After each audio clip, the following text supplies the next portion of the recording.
For decades, we have talked about India's potential as a manufacturing hub. Today, we are not just talking, we are building. Through the government's production linked incentive scheme, Bharat is scaling at a pace we have never seen before. But behind every successful claim is a story of grit, precision, and partnership that makes it all possible. What does it truly take to convert an incentive into an impact? How businesses move from regional strength to national and global presence. Today, we are tracing a journey that starts in the global sands of Bikaner and reaches the ringing bells of the National Stock Exchange.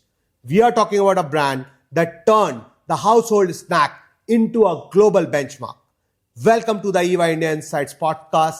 I am Saurabh Agarwal, partner at EY India. We are pleased to welcome Deepak Agarwal ji, promoter and managing director of Bikaji Foods, whose journey is a masterpiece in how PLI can transform the businesses.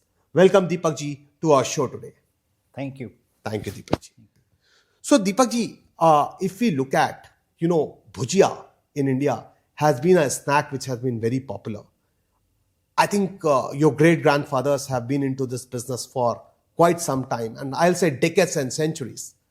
I would want to understand that what has been your journey overall in the past, how this particular concept of bhujia started, and how you came up to this brand Bikaji today, which is known worldwide. देखिए, ये जो legacy start हुई थी, ये legacy start मेरे great grandfather Haldiram जी ने start किया था. वो अपने हाथों से भुजिया बनाते थे और एक छोटी सी दुकान में भुजिया बेचा करते थे. फिर ये लीगेसी कंटिन्यू हुई, मेरे ग्रैंडफादर ने कंटिन्यू करी, एंड उसके बाद में जो मेरे पापा और जो मेरे अंकल हैं उन लोगों ने ये लीगेसी कंटिन्यू किया. आज पूरे वर्ल्ड वाइड में भुजिया खिलाना और बीकानेरी भुजिया क्या होता है, ये मेरे जो फादर और जो उनके 3 ब्रदर्स हैं उन्होंने पूरे वर्ल्ड को सिखाया है. बिकाजी से पहले हमारा जो ब्रांड नेम होता था वो हल्दीराम भुजिया वाला होता था. हाँ जी. और हल्दीराम जो दिल्ली और नागपुर हैं वो हमारी रियल सिस्टर कंसर्न कंपनीज हैं, वो भी एक फैमिली का ही हिस्सा हैं. तो ये लीगेसी उन्हीं की कोर वैल्यूज से आई हुई है. हल्दीराम जी की जो उनकी स्ट्रेंथ थी, जो कोर वैल्यूज़ थी, उनकी जो स्टाइल था और उनका जो ऑरा था, वहीं से हम लोगों ने ये सब कुछ सीखा है. उन्होंने हमें बहुत कुछ सिखाया, वही लीगेसी आज हमारे पास है. हल्दीराम भुजिया वाला ही ब्रांड चलता आ रहा था, पर 92 में मेरे फादर साहब ने सोचा कि मुझे अपना एक खुद का ब्रांड बनाना चाहिए, जिससे आगे की जनरेशन के लिए भी क्लैरिटी रहे और कभी भी फ्यूचर में किसी तरह की कोई जोग्राफिकल कंडीशंस को लेकर कोई बंदिश ना हो. इसलिए उन्होंने सोचा कि मैं अपना ब्रांड क्रिएट करूं. तो उन्होंने ब्रांड क्रिएट किया बिकाजी. जो राव बीका थे वो बीकानेर के जोधपुर के महाराजा होते थे जिन्होंने बीकानेर बसाया था. इसी के नाम पे बीका नाम जो है उसी के नाम पे पूरे भारतवर्ष में बहुत सारी मिठाई की दुकान, नमकीन की दुकान है. जो बीकानेर है वो उन्हीं के नाम पे रखा गया था. आज पूरे इंडिया में करीबन बीकानेर मिष्ठान भंडार, बीकानेर नमकीन भंडार, बीकानेर के नाम से ऑलमोस्ट 80,000 प्लस शॉप्स हैं. हर गांव से लेकर हर शहर तक. तो 92-93 में मेरे फादर ने खुद का ब्रांड इंट्रोड्यूस किया, दैट इज़ कॉल्ड बिकाजी. सो दीपक जी, आपके फादर साहब शिवरतन जी ने ये ब्रांड इंट्रोड्यूस किया, बट जब आप बिजनेस पे आए तो आप क्या विजन लेके आए और किस तरीके से आपने इस ब्रांड का ओवरऑल सोचा कि कुछ डिकेट्स बाद कैसे आप आईपीओ जर्नी तक जाओगे या कैसे इसको ग्लोबली बढ़ाओगे? देखिए, 2004 में मैंने मेरी स्टडीज़ कंप्लीट करी थी, बीकॉम किया. फिर उसके बाद में मुझे एहसास हुआ कि मुझे एक बिज़नेस मैनेजमेंट कोर्स भी करना चाहिए. तो 2006 to 2008 I have done my post graduation. फिर जब नई टेक्नोलॉजीज़ आ रही थी, नई चीज़ें आ रही थी, नया ऑटोमाइजेशन हो रहा था, तो उस समय हमें ये लगा कि भाई अब हमें आगे बढ़ना चाहिए और नई फैक्ट्री लगानी चाहिए.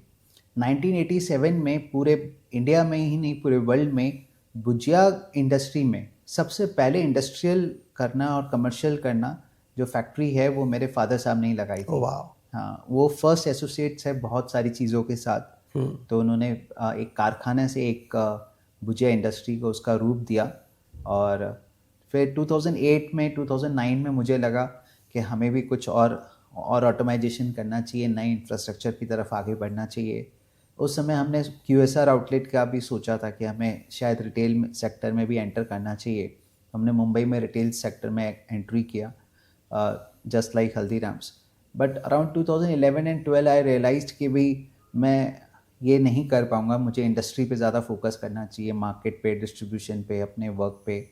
तो उसी समय फिर मैंने प्लान किया कि अब मुझे नई इंफ्रास्ट्रक्चर, नया न्यू ऑटोमाइजेशन, एक art of the state factory लगानी है और कैपेसिटीज़ को बिल्टअप करना है, नई वैरायटीज़ को ऐड ऑन करना है। आने वाले समय में कौन सी ऐसी कैटेगरीज़ हैं या कौन सी ऐसी वैरायटीज़ है जो कंज्यूमर की डिमांड है और जिसको कंज्यूमर स्नैकिंग के रूप में बहुत अच्छे से एक्सेप्ट कर रहा है। तो वो सब चीज़ों का ख्याल रखते हुए उस समय मेरे आने के बाद में ये ट्रांसफॉर्मेशन किया। मार्केटिंग और सेल्स को लेकर भी हम लोगों ने, जैसे सॉफ्टवेयर ERP पहले हमारे पास नहीं था, तो हमने 2006 में, उसके बाद में हमने सेल्स डिस्ट्रीब्यूशन को भी थोड़ा बहुत ऑटोमाइज़ किया। तो टेक्नोलॉजी और ऑटोमाइजेशन का मेरे आने के बाद में काफ़ी मैंने उस पर फोकस करके अपने प्रोसेस और प्रोडक्शन में उसको बिल्टअप किया। फिर जैसे मैंने सीखा था कि सिक्स सिग्मा क्या होता है, लीन क्या होता है, ISO 9000 क्या होता है, हैसेप, तो उन सब को भी हमने अडॉप्ट किया अपनी फैक्ट्री में। वो सब चीज़ें लेकर आए जिससे हाइजीन पर ज़्यादा फोकस किया जा सके, सस्टेनेबिलिटी पे ज़्यादा फोकस किया जा सके और हम उस तरह से एक बेटर प्रोडक्टिविटी लेकर आए। वहाँ पे मैंने पर्सनली फोकस किया। So, Deepak ji, it's a really commendable story. But when we look at, in spite of moving from a handmade bhujia and automating the process, even if whenever I come over here, then also I do taste your bhujia. Many a times we buy and taste your bhujia. You are still able to maintain that authentic taste of a bhujia or a namkeen. What are the reasons, in spite of so much of automation and the process improvement which you have done, the taste remains the same, which is really commendable? ये देखिए, इसमें बहुत सारी science है।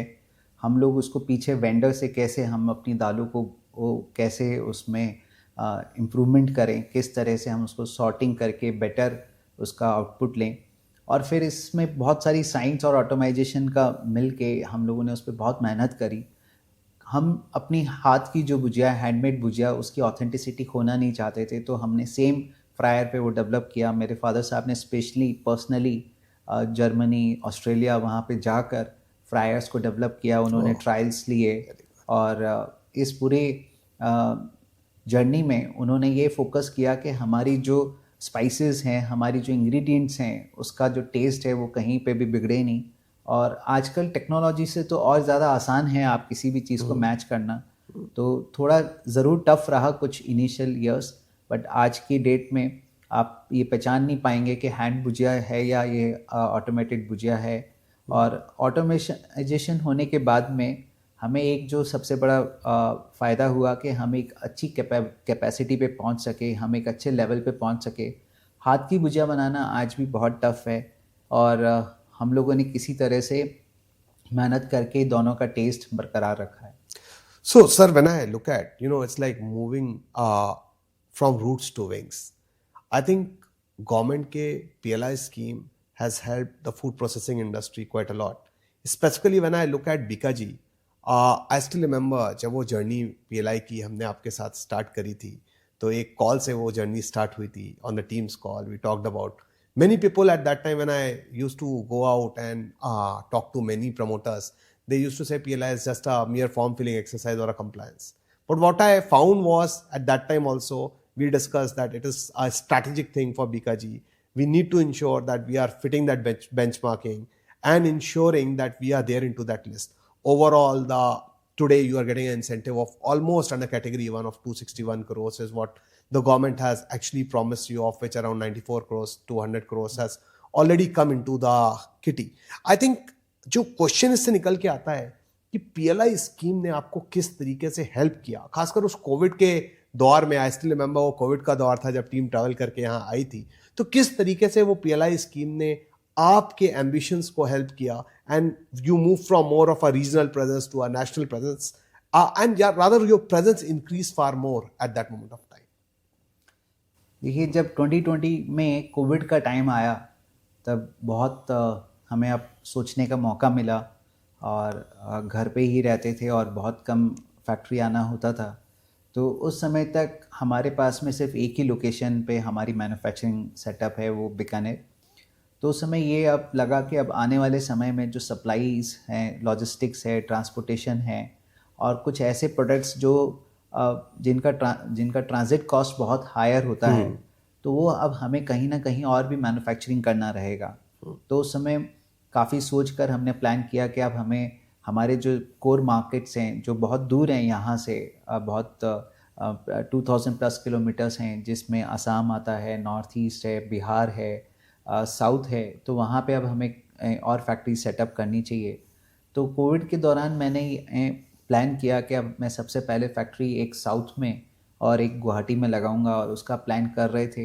And around 2021 में हमें एक PLI scheme के बारे में पता चला जो गवर्नमेंट इंट्रोड्यूस कर रही थी और उनका बेसिक पर्पस था कि भाई हम प्रोडक्शन लिंक्ड प्रोडक्शन बढ़ाएं, एम्प्लॉयमेंट जनरेट करें। तो उसके आने से हमें ये सपोर्ट मिला कि हम लोग जहाँ पे हमारी स्पीड अगर 1 या 2 फैक्ट्री लगाने की थी, वहीं पे मैंने पर्सनली 5 फैक्ट्रीज़ का प्लान किया, गुवाहाटी, पटना, कानपुर, रायपुर और बेंगलोर। तो जहाँ पे अगर हम लोग जहाँ 2 फैक्ट्रीज लगा रहे थे, वहाँ पे हमने 5 फैक्ट्रीज़ का प्लान किया। हमें प्रोडक्शन बढ़ाने में प्रोडक्शन बढ़ाने में हमें सपोर्ट मिला। हमारे को आज मार्केट को कवरेज करने में, डिस्ट्रीब्यूशन को कवरेज करने में हमें सपोर्ट मिला, नई कैटेगरीज़ को इंट्रोड्यूस करने में हमें सपोर्ट मिला। तो PLI स्कीम्स के थ्रू जो इंसेंटिव्स मिल रहे थे, उससे हमारे को मोटिवेशन आया, हमको हिम्मत बढ़ी कि हम लोग इन्वेस्टमेंट कर सकते हैं और जो इन्वेस्टमेंट करेंगे तो आज जो भी लोन होगा या किसी भी तरह से वो आने वाले अगले 5 साल में हम उस लोन को भी पूरा चुका पाएंगे, हम उसको जस्टिफाई कर पाएंगे और अपनी जो प्रोडक्शन की कैपेसिटीज़ हैं वो आने वाले 10 सालों के लिए हम इतना करें कि भाई उससे बेटर डिस्ट्रीब्यूशन हो, बेटर ग्रोथ हो, इंडिया की ग्रोथ हो और एम्प्लॉयमेंट हम लोग इतना जनरेट कर सकें कि हर गांव, हर स्टेट में, जैसे बिहार है, आसाम है, बेंगलोर है, तो हर स्टेट में कम से कम हम लोगों ने 200 to 250 प्लस एम्प्लॉयज़ का हमने हर जगह पे डायरेक्ट एम्प्लॉयमेंट जनरेट किया है। ऑलमोस्ट PLI की स्कीम के आने के बाद में 1000 प्लस टोटल एम्प्लॉयमेंट जनरेट हुआ है, विच इज़ ऑल डायरेक्ट। तो इनडायरेक्ट अगर हम बात करेंगे तो अदर जो मैन्युफैक्चरिंग फैसिलिटीज़ है, जैसे पैकेजिंग की है, इंग्रेडिएंट्स, रॉ मटेरियल की है, तो उनको भी बहुत सपोर्ट मिला है। तो PLI के आने के बाद में हमें ये बहुत कुछ सपोर्ट मिला। हम लोगों ने इन्वेस्टमेंट का बड़ा प्लान किया। हम लोग पहले 250 CR का इन्वेस्टमेंट सोच रहे थे, वहीं पे हमने ऑलमोस्ट 450 to 500 का इन्वेस्टमेंट किया। हमें PLI से ऑलमोस्ट 230 CR का हमें ग्रांट मिला है, जिसमें अभी तक around 90 to 100 CR we have already received and बाकी भी अभी प्रोसेस में है। इसी तरह PLI ने हमें एक और सपोर्ट किया कि भाई आप एक्सपोर्ट्स ज़्यादा करें। तो एक्सपोर्ट्स में ज़्यादा करने के लिए हमें अपनी ब्रांडिंग करनी होती है, अपनी एडवर्टीजमेंट करना होता है, कुछ इन्वेस्टमेंट्स करने होते हैं। तो PLI ने हमें एक्सपोर्ट करने के लिए भी मोटिवेट किया। तो आज हम लोग अपने लेवल पे, जहाँ पे हम लोग आज से 5 साल पहले हम लोग जहाँ पे भी थे, आज हम लोग उसका ऑलमोस्ट 2.5 टाइम्स हम लोग एक्सपोर्ट कर रहे हैं, ब्रांडिंग कर रहे हैं। तो कहीं ना कहीं पूरे हमारे देश को पूरे ग्लोबल ब्रांड बना रहे हैं और उसको पहुंचा रहे हैं। I am sure Deepak ji, with India signing so many bilateral trade agreements, चाहे हम गल्फ से बात करें, चाहे यूरोप से बात करें, चाहे US से बात करें, and more bilateral trade agreements are to follow. I think the way our Prime Minister is opening up the newer markets, I am sure the brands like Bikaji will further put their foot into the global markets and make the snack very popular. Saying so, sir, आपने automation की बात की है, क्योंकि मैं आपकी journey में कुछ हद तक PLI में जुड़ा रहा, तो पॉइंट एक ये मैंने देखा कि आप हमेशा से ऑटोमेशन पे फोकस रहे। सो आफ्टर PLI, क्योंकि आपको ग्रांट्स भी मिला, द क्वेश्चन इज सर कि आपने PLI की वजह से आने वाले टाइम में कैसे बिजनेस को ट्रांसफॉर्म किया, डिजिटल ट्रांसफॉर्मेशन पे फोकस किया, पीपल ट्रांसफॉर्मेशन पे फोकस किया, and moving from a family run centric business to Rajasthan, spreading yourself into pan India. तो उस चीज में आपने किस तरीके से इस जर्नी को आगे लेके गए, अगर उस बारे में कुछ आप व्यूअर्स को बताएं। देखिए, जैसे मैंने बताया कि जब PLI का इंसेंटिव का ग्रांट हमें सैंक्शन हुआ तो हमें ताकत आ गई पैसा खर्च करने की। जब पैसा खर्च करने की ताकत आती है तो हम लोगों ने कुछ बेटर ऑटोमाइजेशन किया, प्रोडक्शंस को हम लोगों ने काफ़ी इंक्रीज़ किया, नई वैरायटीज़ को, नए प्रोडक्ट्स को लेकर आए, जिससे हमें पीएलआई के रीज़न से ही और उनके इंसेंटिव्स के रीज़न से हमें ये हिम्मत आई। एक कहावत है कि भाई अगर जेब में अगर पैसे हो तो आवाज़ खनकती है, मतलब हिम्मत आ जाती है। तो उसी तरह से हमें हिम्मत आई पीएलआई के रीज़न से। और जैसा ये फैमिली बिजनेस जो आपने बताया, तो हम लोग ने 22 नवंबर में अपनी कंपनी को लिस्टेड किया एंड आईपीओ लेकर आए और बहुत सक्सेसफुल आईपीओ रहा। तो कहीं ना कहीं हम लोग भी ये बात जानते हैं कि अब हमें फैमिली से इसको प्रोफेशनलिज्म में लेकर आना है। और हम लोग आज तक जो भी हमारे पास में जो भी पैसे हैं या जो भी जिसके लिए भी हम काम कर रहे हैं, तो ये हमारा पैसा नहीं है, ये कस्टमर का पैसा है। कस्टमर ने हमें सपोर्ट किया है, उन्होंने हमारे प्रोडक्ट्स को एक्सेप्ट किया है, तो उन्होंने ही हमें इस मुकाम तक पहुंचाया है। तो लिस्टिंग होने के बाद में अब हमारी हर चीज़, हमारी जिम्मेदारी हमारे कस्टमर्स के तरफ है, शेयर होल्डर्स की तरफ है। तो अब हम उनके लिए ही काम करते हैं।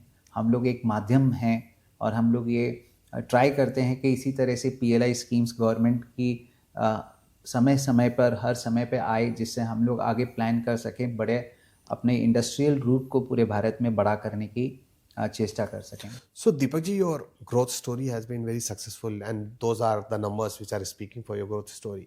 But अगर आप देखेंगे तो प्रोसेस कंट्रोल में जो आपने move from Ramco to SAP, then आपका गो टू मार्केट स्ट्रैटेजी में चेंज, पीपल स्ट्रैटेजीज में चेंज, आई थिंक कुछ मेरे को जो लगा कि पीएलआई स्कीम से आपको इसमें भी इस प्रोसेस को और रोबस्ट बनाने में और प्रोफेशनलाइज करने में भी काफी मदद हुई। I don't know, am I true in to say that? नहीं, आप सही कह रहे हैं। पीएलआई के रीज़न से जब हम बाहर जाने की जब हमने सोच रखी, तो बाहर हम किस तरह से अपने कंट्रोल्स करेंगे, किस तरह से ऑटोमाइजेशन के बाद में वहाँ पे कैसे हम लोग प्रोडक्शंस को बनाएंगे और किस तरह से सप्लाईज करेंगे। तो ये हमको प्रोफेशनल्स निज़म के लिए हम लोगों ने एडवाइस भी लिया। उसमें एक एडवाइजरी हमारी जो सबसे हम लोग आखिरी ऑलमोस्ट 6 ईयर्स 7 ईयर्स से हम लोग जुड़े हैं, वही EY भी है, जहाँ पे उन्होंने हमें सपोर्ट किया कि किस तरह से पीएलआई स्कीम के आने के बाद में हम लोगों ने सैप जो अभी लगाया सॉफ्टवेयर, वो भी हमारे जो एग्जीक्यूशन पार्टनर हैं वो भी EY है। इसी तरह से हम लोगों ने EY से भी बहुत सारी गो टू मार्केट स्ट्रैटेजी भी लिया। उसके अलावा हम लोगों ने उनके साथ में प्रोडक्शन में भी हेल्प ली कि भाई किस तरह से हम उसको अपने MIS को कैसे स्ट्रॉन्ग करें, किस तरह से कंट्रोल्स को स्ट्रॉन्ग करें, कॉम्प्लाइंसेस को स्ट्रॉन्ग करें।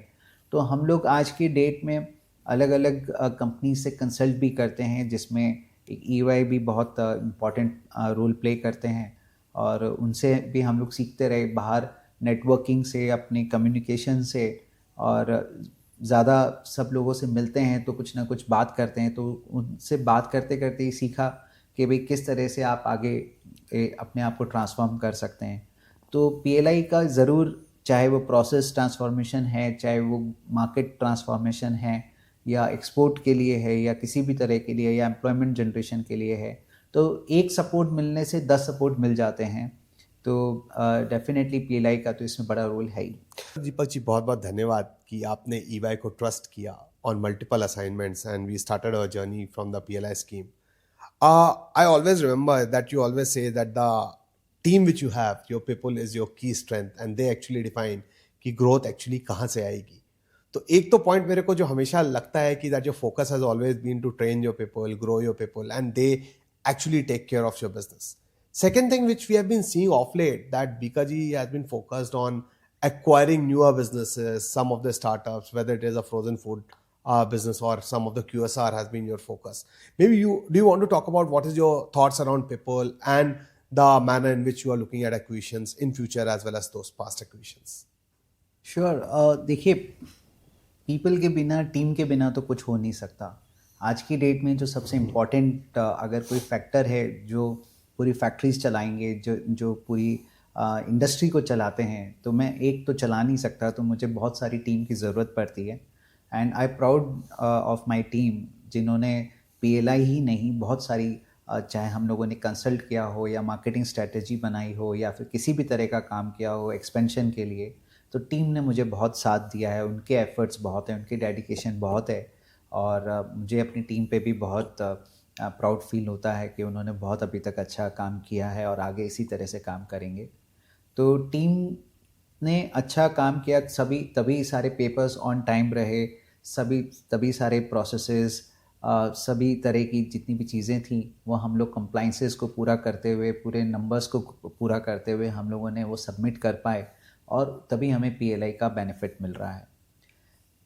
आफ्टर आईपीओ हमारे पास में कुछ स्ट्रेंथ आ गई, तो स्ट्रेंथ आने के बाद में अब हमें लगा कि अब हमें थोड़ी बहुत इनऑर्गेनिक ग्रोथ भी करनी चाहिए। तो फ्रोज़न फूड में हम लोग इतने इन्वॉल्व नहीं थे और हमारे पास एग्जिस्टिंग में मैन्युफैक्चरिंग फैसिलिटी नहीं थी, तो हमें एक एक्विजिशन की एक हमें अपॉर्चुनिटी मिली अरीबा फूड्स। तो हमने उसमें एक मेजॉरिटी में इन्वेस्टमेंट किया इंदौर में। वो हमें एक they are doing very good in frozen food, उनकी एक्सपर्टाइज़ है, वो प्रमोटर्स काफ़ी समय से यही काम कर रहे हैं, तो हमें उनका साथ मिला। इसी तरह से एक क्यूएसआर चेन है THF द हेज़लनट फैक्ट्री, जो एक यूपी बेस्ड है, लखनऊ से स्टार्ट हुए हैं और अब 2 यंग एंटरप्रेन्योर्स हैं जिन्होंने काफ़ी अच्छा काम किया। तो उन्होंने, जब हम लोग उनके साथ कम्युनिकेट कर रहे थे, घुल मिल रहे थे, बातें कर रहे थे, तो उन्होंने हमें ये अपॉर्चुनिटी दी कि आप अगर हमें इन्वेस्ट करें तो हम लोग ये प्लान कर सकते हैं बड़ा होने के लिए, एक्सपेंशन करने के लिए, नंबर ऑफ़ आउटलेट्स को बढ़ाने के लिए। और इसमें मेरा इतना फोटे नहीं है कि भी मैं इसमें किस तरह से आगे करूं, बट कुछ चीज़ें एक्सपर्टाइज, सबके पास अपनी अपनी एक्सपर्टाइज होती है, तो उसके रीज़न से उन्होंने हमको और हमने उनको चुना और हमें ये 2 अपॉर्चुनिटीज़ मिली जहाँ पे हम लोगों ने एक्विजिशन किया और हम लोगों ने इनका साथ दिया। And I am very happy and glad कि वो हमारे साथ जुड़े हैं, हमारी कंपनी के साथ, ब्रांड के साथ, एंड सभी अपने अपने प्रमोटर्स अपना अपना काम कर रहे हैं अच्छा और आगे बढ़ रहे हैं। Sir, to truly wrap up in the EY fashion, in one word or in one line, if you can describe the way you look at the future of Bikaji in the manner in which the world is moving forward. देखिए, मेरा जो personal जो vision है और company का vision है वो ये है कि हम हर प्लेट का एक, या हर घर का और हर दुकान का हिस्सा बनना चाहते हैं। तो आज जिस दिन हम लोग इसको अचीव कर पाएंगे कि भाई हर एक जब भी कोई खाना खा रहा है या नाश्ता कर रहा है या कुछ भी फूड से रिलेटेड वो कुछ कर रहा है, तो समहाउ उसके पास में कुछ ना कुछ बीकाजी का प्रोडक्ट होना चाहिए, चाहे वो भुजिया से रिलेटेड हो, चाहे वो पापड़ है, स्वीट्स है, फ्रोज़न फूड है, या अलग तरह की रेडी टू ईट फूड है, इंस्टेंट फूड है। आजकल आने वाले समय में डिफरेंट तरह की स्नैकिंग हो गई है, डिफरेंट तरह की मील्स हो गई हैं। तो मैं ये चाहता हूँ कि हम लोग हर घर का एक हिस्सा बने और आने वाले समय में जिस तरह से चेंजेस हो रहे हैं, हेल्थियर स्नैक्स पे लोग जा रहे हैं, बेटर स्नैकिंग हो रही है, डिफरेंट टाइप ऑफ मील्स हो रही है, ग्लोबलाइजेशन हो रहा है। आजकल इंडियन फूड जो है उसको पूरे वर्ल्ड में पहुंचाया जा रहा है, बहुत उसको पसंद किया जा रहा है। तो हम ये चाहते हैं कि जो भुजिया है और हमारा जो इंडिया का जो फूड है और जो बेसिक फूड है वो पूरे वर्ल्ड तक पहुँचे और पूरे वर्ल्ड तक हम उसको हर सिटी, हर कंट्री में हम उसको पहुँचाएँ।